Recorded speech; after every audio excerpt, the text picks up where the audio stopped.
Campaign 2020 is sponsored by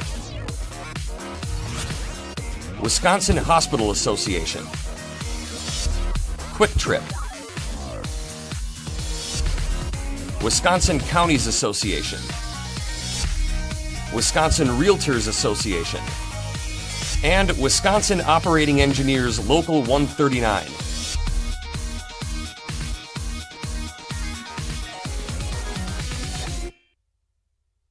Steve Bobowski of Franklin is a Republican candidate in the 28th Senate District. The primary is August 11th. Steve, welcome to WisconsinEye.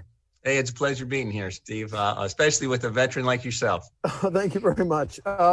You say in your campaign website that one of your chief goals, in fact, I think it's listed first, balance our budget without raising taxes. The governor has said pandemic may cause up to $2 billion with a B shortfall in our state tax collections. Now, if that happens, are you willing to cut things like K-12, the UW, prison, shared revenue, and healthcare? Talk about how we live within our any new realities, please. Well, a couple of things. First off, I think we need to, as you saw on my items, first thing is I think we need to turn the economy back on and grow it.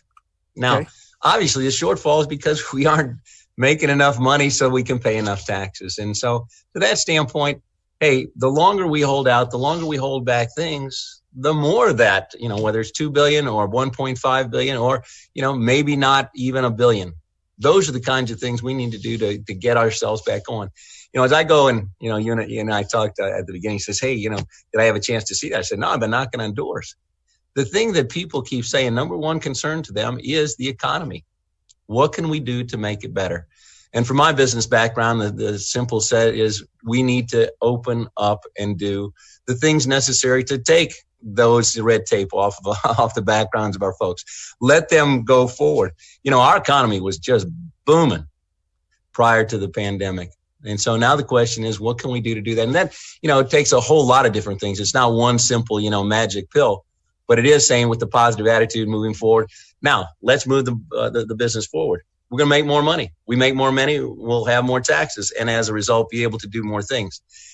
As to the things you identified there, Steve, there's a bunch of things we need to take a look at. I don't know that those are all and just those, but I think we need to take a look at across the board. What things can we cut? What things can we make smaller?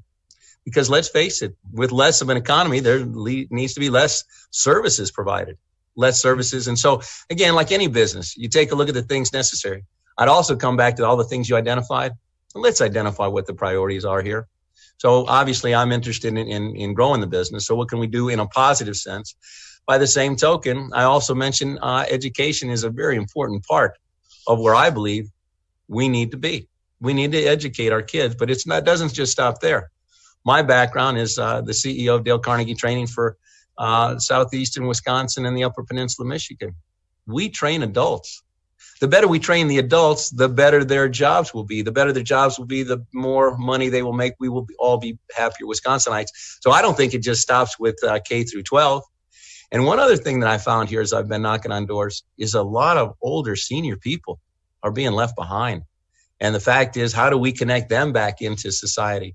One of the things that I've talked to about with some of the schools is perhaps creating a, visiting angel kind of program where we get some juniors and seniors in college to stop in with the older folks, help them get reconnected through the computers. And, you and I are talking Zoom right now. Well, they would love to do that. And now we can reconnect them and look at what a vast wealth of knowledge we can reconnect to our people. So again, I think there's a lot of things we need to look at, Steve. And I don't think it's just, hack. But I think it needs to be a surgical, decide what we need to do, because it's not really just relooking at what we've got today. It's rebuilding for the future, because, nobody expected this pandemic. But if we aren't prepared for the next one, shame on us. Just to clarify, when you say no tax increase, does that also go to the gas tax at 30.9 cents per gallon that the governor wanted to raise last year to give us a stable source of highway funding? So you also wouldn't vote to increase the gas tax, right? Oh, mine is across the board. No increases unless the taxpayers, they themselves say, yep, we should do it. And I haven't heard anybody saying they want to increase that. Okay.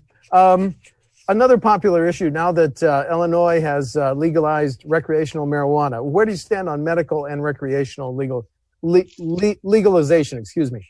Yeah. When I was in high school, I had a friend of mine. His name was Joe. Joe was by far one of the finest athletes I had ever seen. Not only was he an outstanding athlete, he was smart as a whip, about a 190 IQ. Well, it was our sophomore year, and he was playing defensive tackle. Down came a guy who chopped on his knee. Boom, out. Well, back then, we didn't have the same surgeries that we have today. And so, you know what? To kill the pain, he started smoking a little marijuana. A little bit more, a little bit more, a little bit more. Well, Joe barely made it through high school. And here again was one of the most outstanding athletes, smartest guy you'd ever want to see. Barely made it through.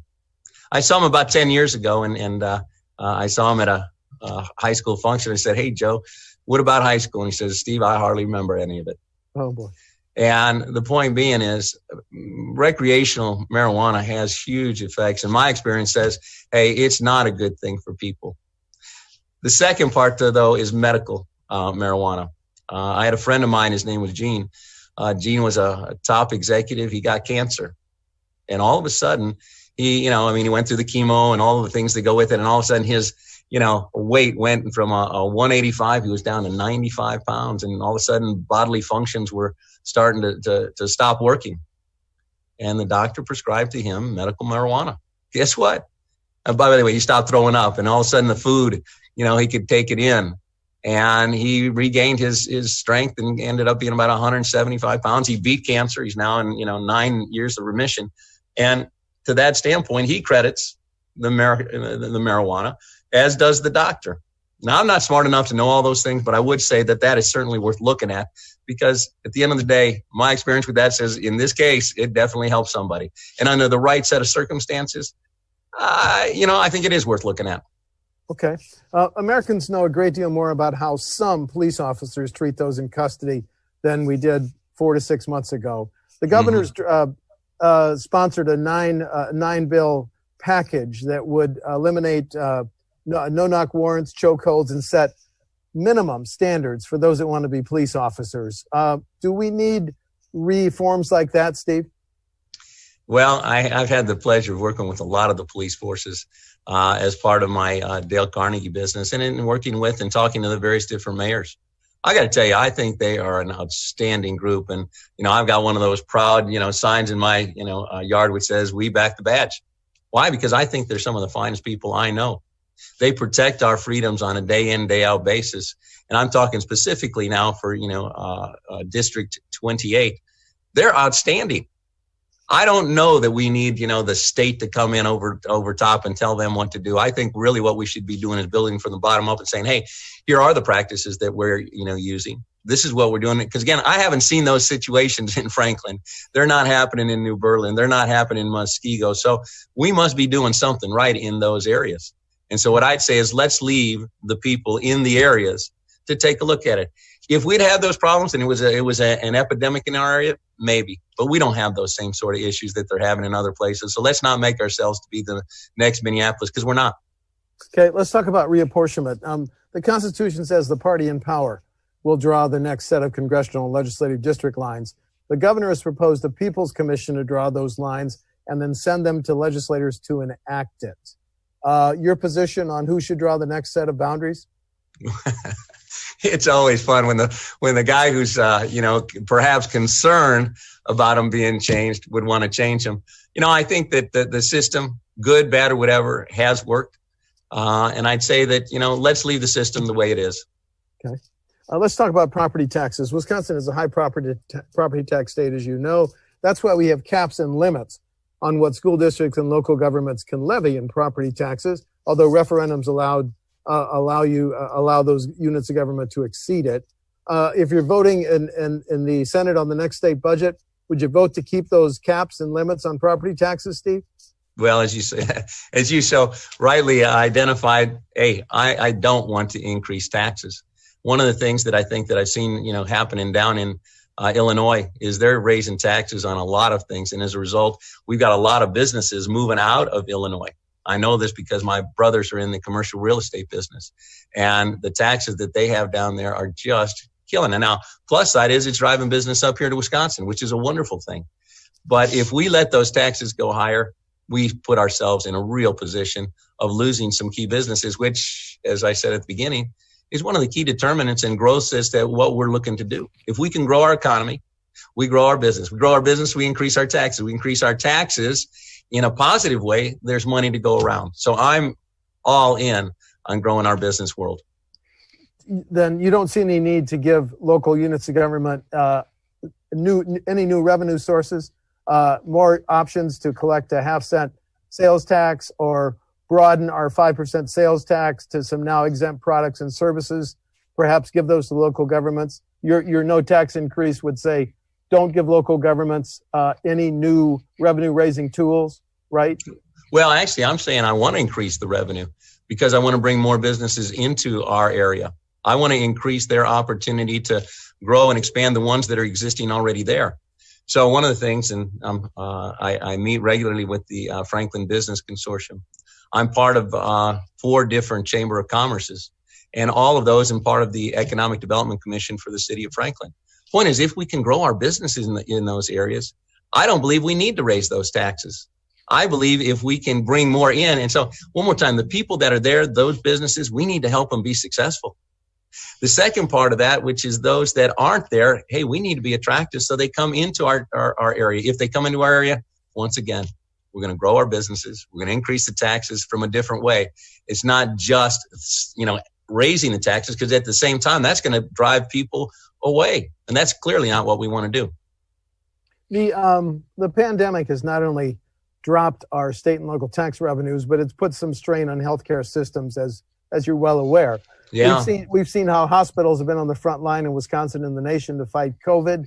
If you're voting on the next state budget as a senator, do you think hospitals need an even greater priority than they might have in the current budget, Steve? Well, I think the hospitals are terrific overall. I think, though, one of the things that has made them as outstanding as they are is that they have some independence. The more we put in, guess what? There is a quid pro quo. We give more, we get more control. And as a result, the incentives for hospitals to continue to be the very best they can, I think, starts to go away. But I don't want to control the hospitals. I want the hospitals to be the very best they can. And of course, in the pandemic, we found there were a lot of hospital beds empty. And we had a lot of, as we went around, and I have people in the hospital business right now, which says, hey, they're not even back at work. And as a result, guess what? We start to go down. So how can we, and that's really, kind of a business approach. In what way can we? In what way can we improve our hospital system? In what way can we make it better for all of us? Because at the end of the day, your healthcare, my healthcare is important to all of us, obviously. It's one of those things, it's probably the single biggest reason small businesses die is because somebody has a major health issue. So yeah, we need to do it, but I'm going to challenge the hospitals. And once the hospitals, and let's use best practices, not just here in Wisconsin, but across the country that can help us be the very best we can without necessarily going ahead and tapping into the federal government or the state monies, et cetera, so that we have independent hospitals doing the very best they can. If a small business follows CDC guidelines to protect its customers and employees from COVID, should that business be immune from frivolous lawsuits? Excuse me. Yeah.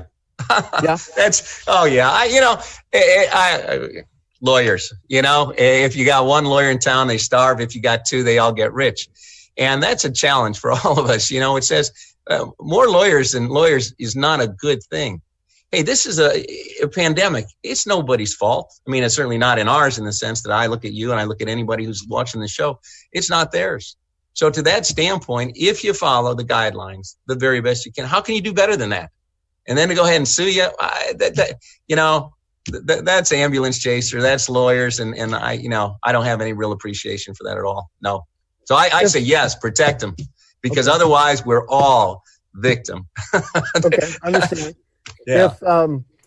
If a school board or local government wants to authorize a major public works project, should they be required to give a preference to Wisconsin companies? The reason I ask is a study found in 2015 that out-of-state contracts totaled $72 million for these public works projects, but that more than doubled to $146 million by 2018. Should local governments have to give preference to Wisconsin businesses? You know, I have a problem with the term "have to," but I sure think they should, because they're our friends, they're our neighbors, they're the people that we go to church with, we see in the grocery store, even if they're covered with a mask. Yeah, I think we have an obligation to our own. If we do the best we can here and we're strong, within the state of Wisconsin, guess what? Then we can go ahead and go, into other markets.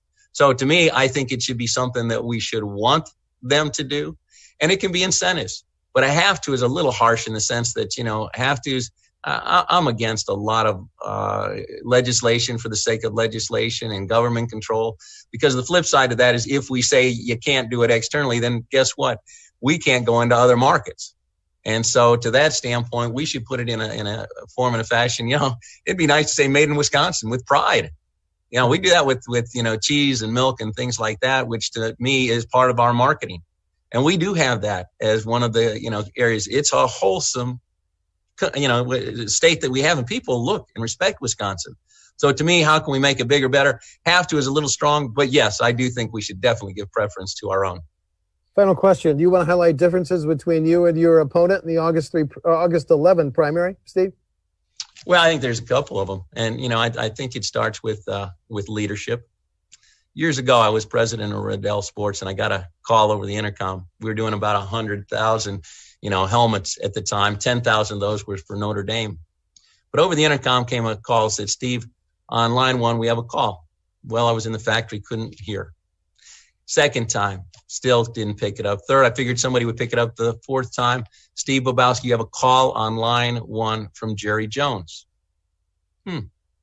Well, I didn't have a, rep that was named Jerry Jones. Didn't have a customer named Jerry Jones, but I went to pick it up, and there it was. It was Jerry Jones, owner of the Dallas Cowboys.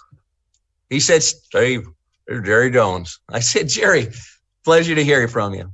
He said, and by the way, I wasn't sure it was Jerry. It could have been one of my sales reps having a little fun at my expense.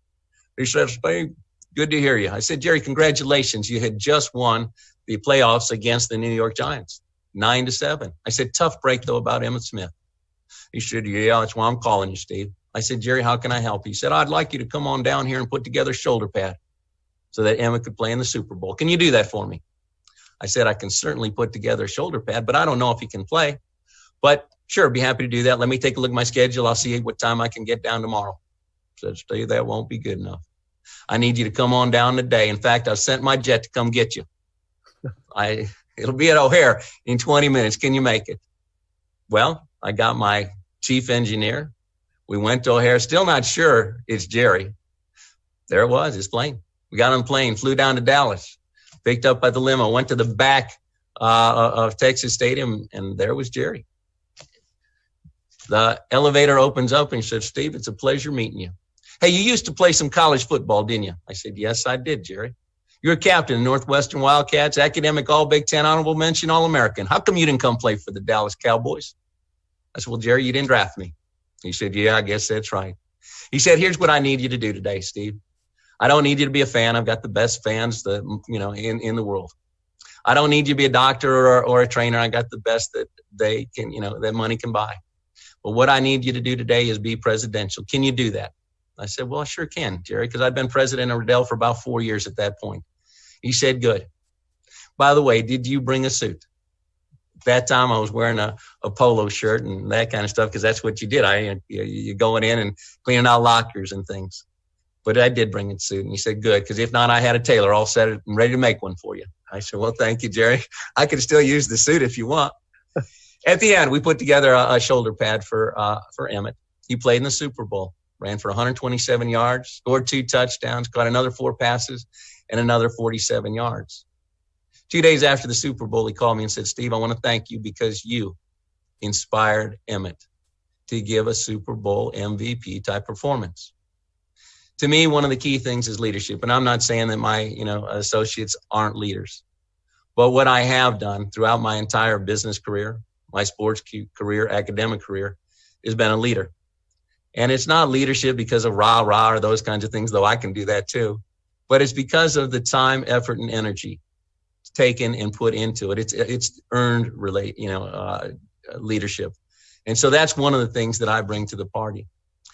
Insofar as determination and energy, well, there was a opportunity, my first job out of school, and the day of the interview with Procter & Gamble, it snowed 36 inches. Well, I got up early. I went out there and tried to dig myself out of the snow. Couldn't do it. Still, I had the interview, and it was the interview of a lifetime type thing. Everybody in grad school wanted this one with Procter & Gamble. So I put on my suit, put on my top coat. I was about 2.5 miles away from the school, and I started jogging. I was assumed that there would be a truck or a bus or something coming by, but nothing came. See, by the time I got there, I was soaking wet. I mean, my suit was just drenched. My hair was a mess. I said to the gentleman doing the interview, I said, hey, I hope you give me 5 minutes so I could at least go get a paper towel and wipe myself off. He said, yeah. I was the only guy that day that showed. That's the kind of effort, energy, and determination I will bring to this position. It's that kind of energy which says, I'm not going to stop until I take care of my constituencies. And then the last thing would be, if you will, appreciation. And that's been one of the things that I have done, not only in my business career, but my personal. So there I was. We had just played Iowa, and I was walking to the stoplight, and the door from the opposing team opens, and out comes Lee Corso. Lee Corso bounces down there, and he comes and shakes my hand and says, Steve, you had an outstanding game. And for this day, now almost 40 years later, I still remember that. Why? Because there was an appreciation. I've tried to pay that forward, if you will. With my kids, I've always coached, whether it was football, whether it was basketball, whether it was soccer, all the way up from little league to high school. But I also get involved in our community. And to that standpoint, I'm part of the Economic Development Commission, the Chamber of Commerce. Back in 2008, 2009, when all the people were losing their jobs, I committed my company, Dale Carnegie Training, to do workshops for people who had lost their jobs. And the first one was out here in Wauwatosa at St. Bernard's Parish. It was supposed to only have about 25 people. 75 showed up. We took them all in. 4 weeks, but at the end of those 4 weeks, 92% of them had gotten jobs. It was so successful, they asked me to go down to the cathedral and do it again. Over the course of the next, I want to say about 4 months, we did upwards of $300,000 worth of training for free. Why? Because it was a commitment to the people, the community. And so that's part of what I do. To me, I'm sure all of our, the other candidates are great people. Obviously, the fact that they're running says that they're committed to do more. I think, though, from a standpoint of leadership, the fact that my commitment to the community and the fact that my intensity and desire and development are all part of the things that make me who I am. Steve Bobowski of Franklin is a Republican candidate in the 28th Senate District. The primary is August 11. Steve, thank you for talking to WisconsinEye. It's a pleasure. Thank you so much. Nice to meet you, Steve. My pleasure. Thank you, sir. Campaign 2020 is sponsored by Wisconsin Hospital Association, Quick Trip, Wisconsin Counties Association, Wisconsin Realtors Association, and Wisconsin Operating Engineers Local 139.